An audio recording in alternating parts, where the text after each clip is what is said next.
Good morning, dear children. In the last video, we were discussing about women empowerment, and we have completed up to page number 71. Today, we are beginning from page number 72, and we are going to continue with the topic of women empowerment.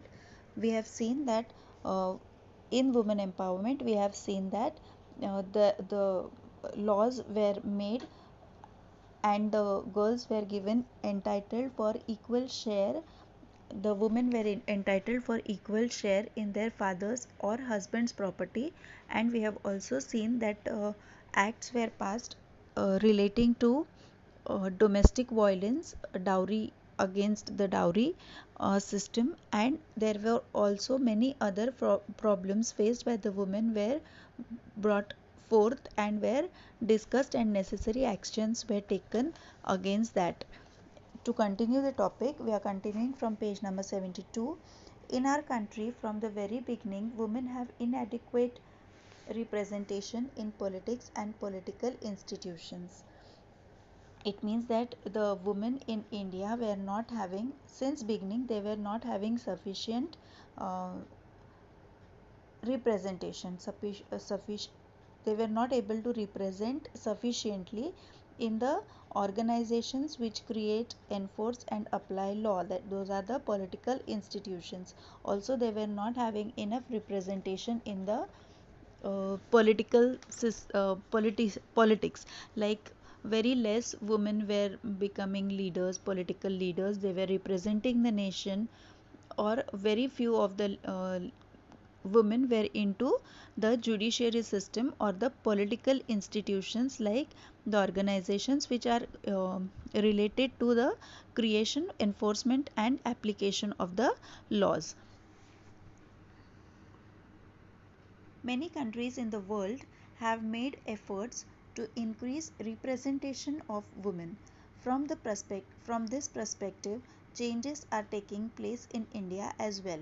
So this situation of women not having enough representation in any of the fields is the problem faced not only by India but many other countries as well. So in India and the other countries also are taking efforts so that the participation of women in all the fields should increase, especially in the political field and the um, political institutions and politics as well, so that they have more opportunities of representation. So efforts are being taken. From this perspective, changes are taking place in India as well. The 73rd and the 74th Amendment reserved 33% of seats for women in local self-governing institutions. According to this, to make the changes, to give more power or more exposure to the women, there were changes in the 73rd and 74th amendment, and which gave 33% of the seats were reserved for the women in local self-governing institutions. These local self-governing institutions are those institutions which rule themselves. These institutions, such institutions which are ruled by themselves, they are not governed by the government. Okay, so such institutions started were supposed to give 33% of seats were reserved for women.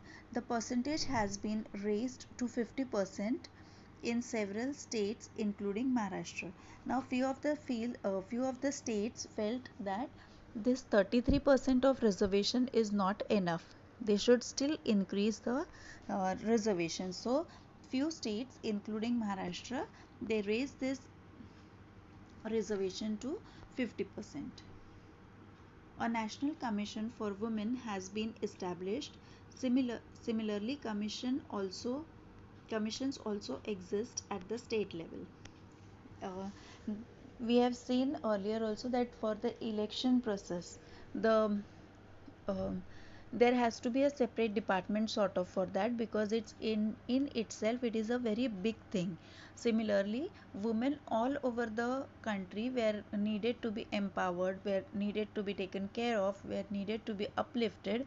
So this being a broader field, there had been there was a national commission set up for women, and similarly there were commissions also set up at the state level, so that this because of the setting up the commissions, the problems faced by the women can be tackled in a better way, and they can be helped to uplift them, or whatever help they were needed can be given to them, made available to them.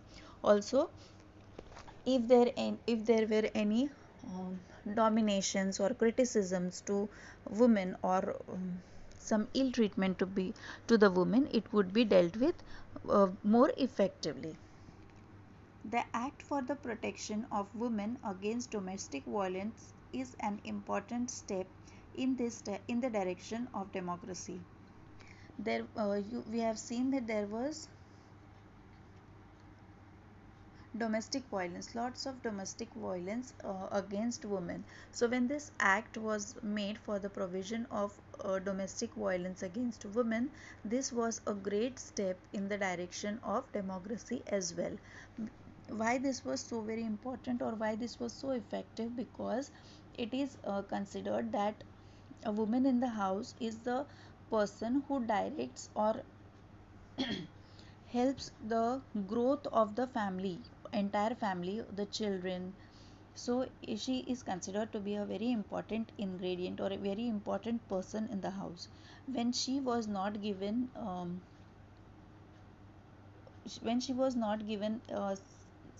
respect, that is what was followed by the others also in the house. So it was very important to give respect to the women, so that, and also it was very important to literate the woman in the family, so that she can in turn provide education or make literate the children and the society overall.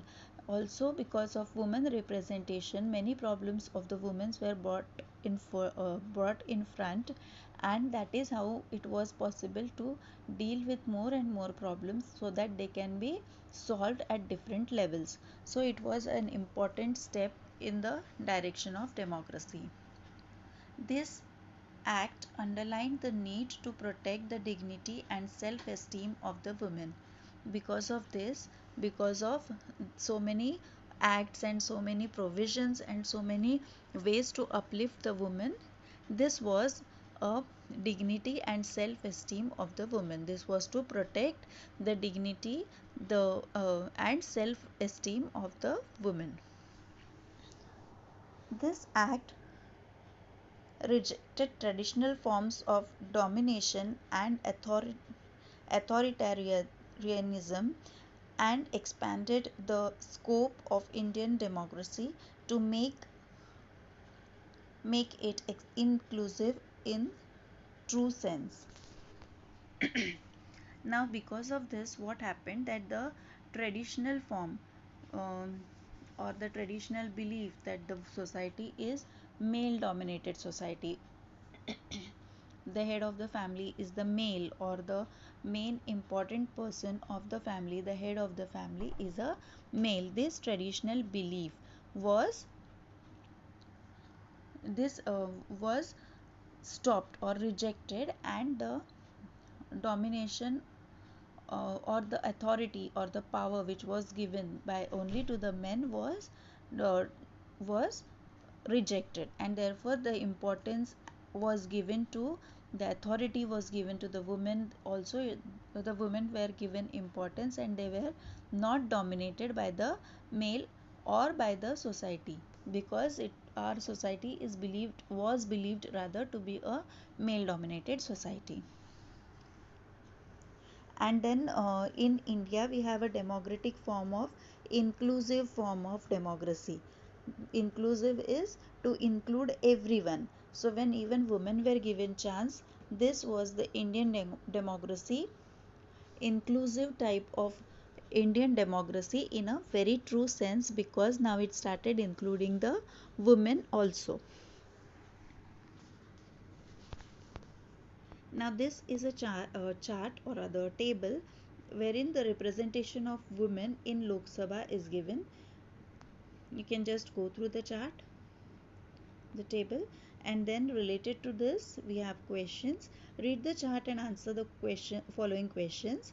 In which election year the number of women MPs is minimum? We can see that uh, the sixth number, that is 1977, there were only 9 number of women MPs. That was only 3.51% only. So that was the minimum. In which election year the number of women MPs is maximum? We can see that the last one, the 16th number, 2014, there were as many as 66 women MPs, and the percentage was also maximum, that is 12.15%.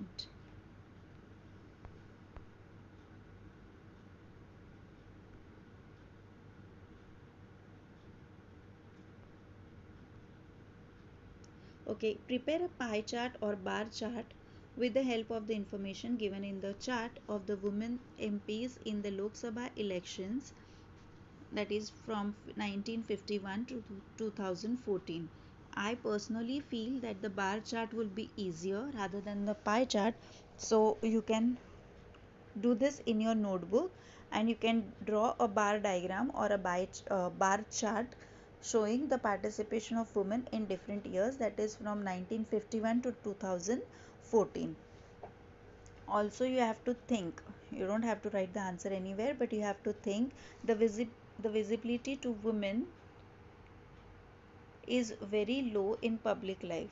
If family structure, social surrounding, economic sector, political sphere become more open, women will get a chance to participate in the decision making process that can provide a different direction to politics. For this purpose, women's participation should be necessary in the representative institutions. This representation of women we have discussed earlier. Now here you can write in your views, or you can express your views, you can discuss your views. Why do you that whether you feel that women participation should be increased in the representative institutions. Representative institutions is where the institutions have representatives, like in sports we have representatives or the sportsmen who play for India, so that they represent India on the international level. So if we have a sports person from Maharashtra at a national level, that person will represent Maharashtra on the national level. So similarly this is the representative institution, wherein you have to represent either a state or a country or the particular organization, put forth the views of that organization. Now, role of judiciary. The judiciary in India has played an important role in strengthening democracy and helping to make towards achieving the objectives of social justice and equality. Now the judiciary, that is the we have I've told you earlier also in the previous lecture, the judiciary is it consists of judges and other magistrates, and they form the core of the judiciary system, the court. And also it has the power to make decisions, enforce the law, solve disputes, etc. So this judiciary in India has played an important role in strengthening democracy and helping to make towards achieving the objectives of social justice and equality. It has helped in strengthening democracy. How it has helped? By its objectives of social justice and equality. While interpreting the provisions of the Constitution, the judiciary has always taken into consideration fish.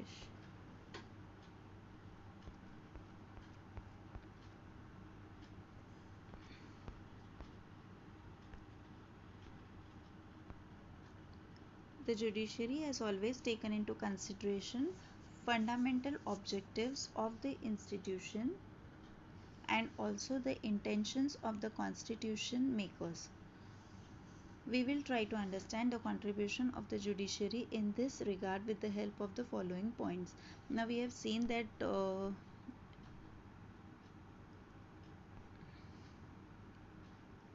while making provisions and while in the constitutions, the judiciary has always taken into consideration the fundamental objectives of the constitution. Whatever were the fundamental objectives of the constitution, those were always considered, and also the intentions of the constitution makers, like why that particular thing was included in the constitution, with what objective, with what thought process, that was also taken into consideration. We will try to understand the contribution of the judiciary in this regard with the help of following points. The first point being the basic framework of the constitution.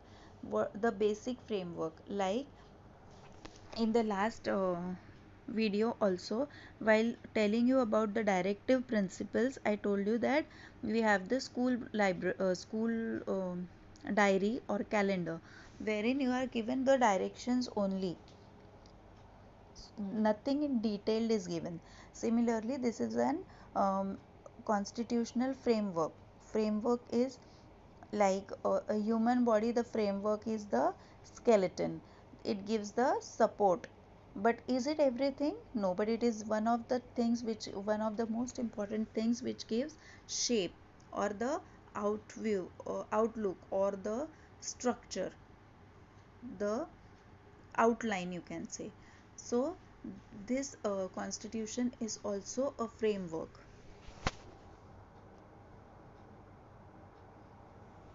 The constitution is dynamic.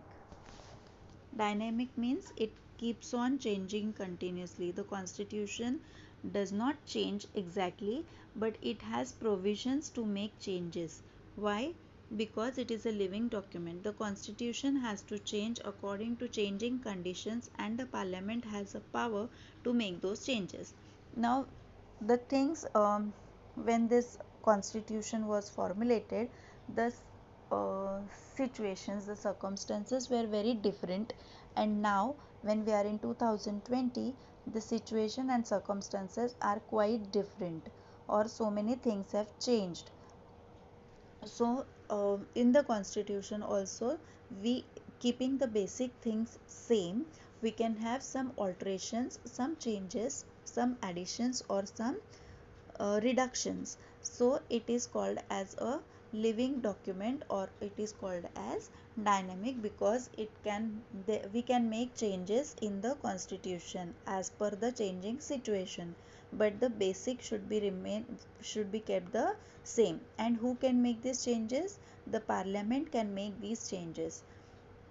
The judiciary has accepted this power of the parliament to make changes in the constitution, but at the same time specified the limitations on this power. Now the parliament can change the constitution or the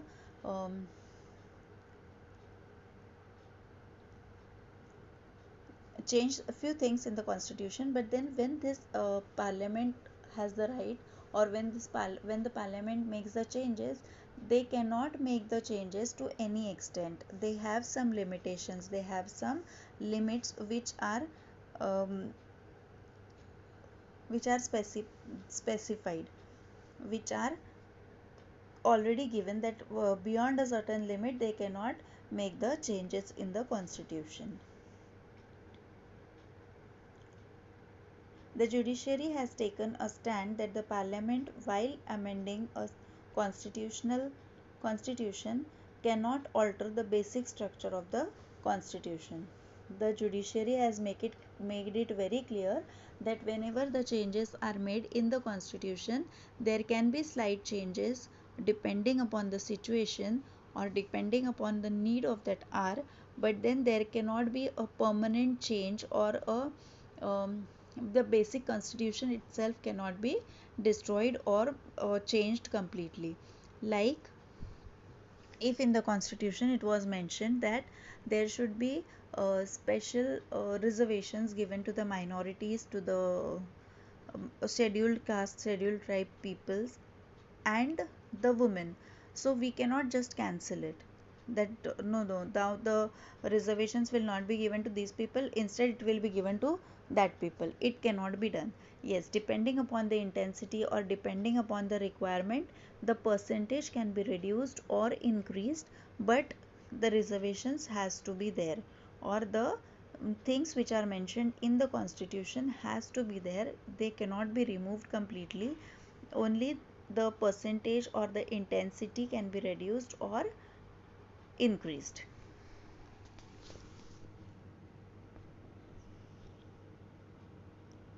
Please understand, the basic structure of the constitution generally includes the following provisions. Now, what does the basic structure of the constitution generally include? Republican and democratic form of government. Republican is wherein the prime minister, the president are elected by the people or by the representatives of the people. It is not a monarch. Like monarch is a king or a queen. So the son of the king, the prince, becomes the next king. So that is not a republic, that is monarchy. But when we say republic, republic country or a republic government, that time the prime minister and the president are elected by the people or the representatives of the people. That is republican. And democratic, it is the rule of the people, for the people and by the people. Federal structure of the constitution. Federal structure is, we have seen earlier also, federal is division of powers. Like the center will not have the complete power to itself. Some of its power or some of its work will be transferred to the state governments. The state governments in turn will transfer their powers to the local institutions or local governments. That is, division of power is called as the federal structure. Next is the promotion of unity and integrity of the nation.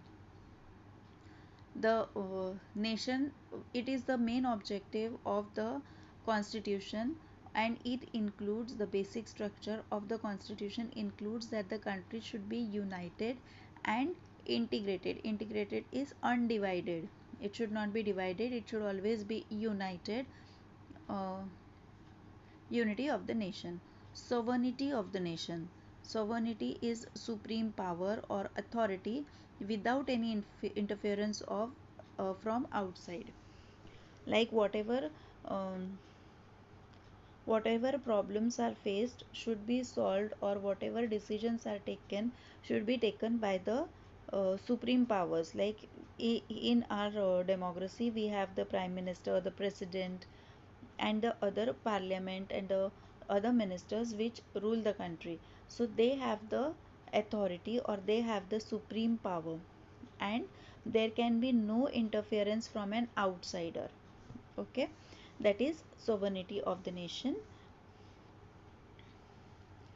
Secularism and supremacy of the constitution. Secularism is the principle of separation of the state from the religious institutions. So the religious institutions will not be governing, or they will not be playing a role in the constitution. Only the um, principle, those will be kept separate, and only no religious interference or no religious statement should be made. That is how that is like one of the main aspect of the constitution is there should be no discrimination on the basis of caste, creed, religion. So this cannot be based on the religion or biased on any religious institution. And supremacy is, supreme is the most important, topmost. So the constitution should be considered as the main guideline, main rule, and main thing to be followed. So this was, please understand. Moving ahead, we will go to the second point, that is significant judicial decisions. The protection provided to the citizen by the fundamental rights in the Constitution has been made more meaningful through various decisions of the judiciary. Some of the important subjects on which the court has given judgments include rights of children, protection of human rights, protection of the honor and dignity of women, individual freedom, the tribal empowerment and the tribal empowerment. Now there are certain decisions given by the judiciary, like in some cases when there were historic decisions, very different decisions taken in which were not taken earlier, but the situation was so very different, and some very historical and very nice decisions, very constructive, very much beneficial to the nation. Such decisions were taken by the judiciary or that type that magistrate, and that were very meaningful. So such decisions were also significant, and those were also included to be referred further. So in some of the important subjects on which the court has given judgments include rights of children. Rights of children were also, there were some judgments given favoring the rights of the children. Protection of human rights, protection of the honor and dignity of women, individual freedom, and the tribal empowerment. These efforts have made the political process in India more mature. Because of this further enhancement or further going ahead and giving more rights to this tribal empowerment or children or human rights or dignity of women, individual freedom, when this was done, when these efforts were taken, when these historical decisions were given, it proved that India has become more mature in the political process. This is important to understand. Democracy requires good governance or best governing practices.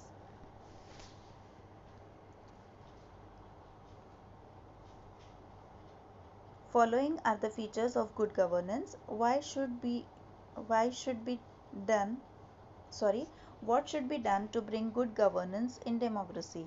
Accountable and responsible government. The government should be accountable, or it should be able to justify what actions it is taken, or why a particular thing done by the government, why it is being done, and it should be responsible. Like if something is happening, they should take action, they should give response to it, they should be responsible, they should be efficient.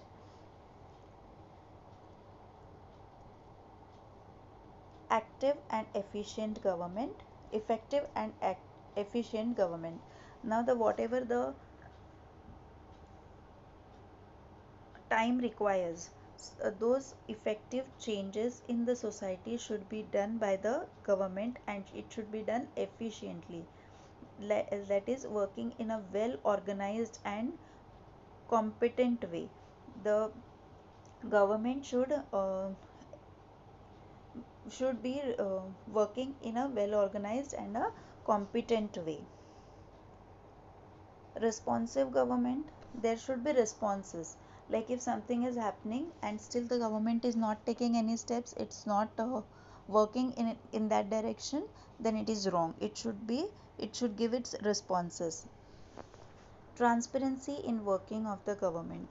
Whatever decisions are making, or whatever things are going on in the government, or towards as far as the people are concerned, those should be revealed, it should be made public to the people. Just and all inclusive development. Just is what is um, morally right, like morally in the sense right and wrong behavior and fair behavior, that should be there. And all inclusive development. Development of everything. There cannot be development only in one direction. It has to be a development in all the directions. People's participation in the governing and decision making process. In the governing and the decision making process, people's participation should be more welcome. Like people should be given opportunities to participate in the decision making process and in the governing process. so that the people feel that they are a part of the government and the government is a part of the people. So they feel that it's our government, it's our country. So that feeling of myself, or rather the feeling of our country, our house, like it's my house, it's my country, that feeling should prosper, and therefore people's participation is very important in the democracy. This is very interesting. If you want to, please understand and find out the judgments given in the Supreme Court on the above subjects in recent years and then discuss them. So if you can find out few such cases or few such decisions given by the government wherein the decisions were very historical, it was very different from the other decisions which were earlier given, which were historical ones and which were very different, noteworthy, those you can find out. Now when this we were reading this blue box, we can to relate all these points which are given in the good governance criteria, rather we can say that governing practice, we can take the current situation of this COVID-19, like accountability and responsible. So the government has taken the responsibility and it has taken the necessary step. It has responded to the responsive government. It has responded to the situation at effective and efficient governance is effective and efficiently. Fatafat, very fast action was taken, decision was taken, and there was lockdown imposed. That was the effective and efficient governance. Transparency in working, whenever decisions were taken regarding the lockdown, they were informed to the people, they were informing to the people regarding the lockdowns, like what will be under the lockdown. So everything what they were doing was transparent. Just an all inclusive development, it was the best thing they could do morally, and for the people what best they could do, they were trying for the best to be done. And it was for all the classes, like for the poor also, when they decided that there will be a lockdown, but then there were very poor people who earn for their daily living on the daily basis. So what will happen to those people when they are unable to go out and work and on for their living? So they had given ration to such poor people. So that was also taken care of. That was the all inclusive development, or that was thinking for all the people at all the levels. And then accountable and responsible, like because of this lockdown there were so many other problems, like economic crisis. So they are accountable, or they were responsible for what will they do to take care of these economical loss, or the economic crisis which is going to arise after this. So that is how the government came up with the um, Atmanirbhar concept.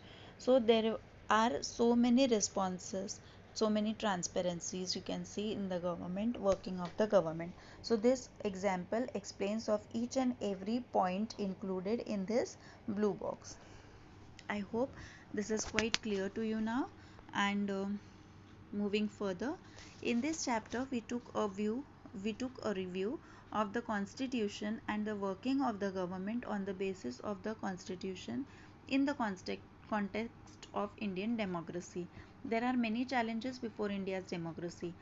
Now, basically, there are many challenges faced by any country, but then more importantly, India, because yes, we are Indians, we live in India, so it is about India, and also because India is a very diverse country.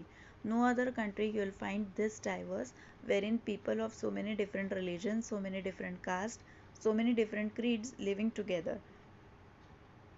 So formulating one single rule, one law, which would be beneficial for all these sections of the society is very, very difficult. So there are so many challenges faced by the Indian democracy. Government's acts and policies have not put an end to all the problems. Government is continuously trying to improve and to benefit all the sections of the society, but then it is not been successful as yet to end the problems, to end to put an end to all the problems. There are several new problems confronting us. However, what is important is that the people in India have developed a democratic mindset. Although this is not a perfect democracy, or we have not yet reached that point of perfect democracy, but still now we have accepted the mindset of democracy. If you are given a choice, if I tell you that now this, since you're not happy with this government, since you're not happy with the democracy, with your rights and with whatever is happening around, so should we go in for a monarchy, let some king come and rule us, or can would you like to have a dictatorship, or would you like to have any other kind of democracy, or when any other kind of rule? So I think personally that your answer should be no, because democracy is the most convenient form of governance which any country would prefer. There uh, in spite of in spite of so many shortcomings, or not a perfect democracy, but still democracy is the most best way of governance. In the next chapter we will study the election process in India. So this is where we have completed our first chapter in political science, and in the next chapter we are going to study about the election process in India, and we are also going to see the challenges before democracy regarding as far as the election process is considered. What are the objectives of the election process? Okay, thank you so much. We have completed this chapter now. I'll be sending you the question and answers, the activities of this lesson as well. Thank you. Bye bye. Stay home and stay safe.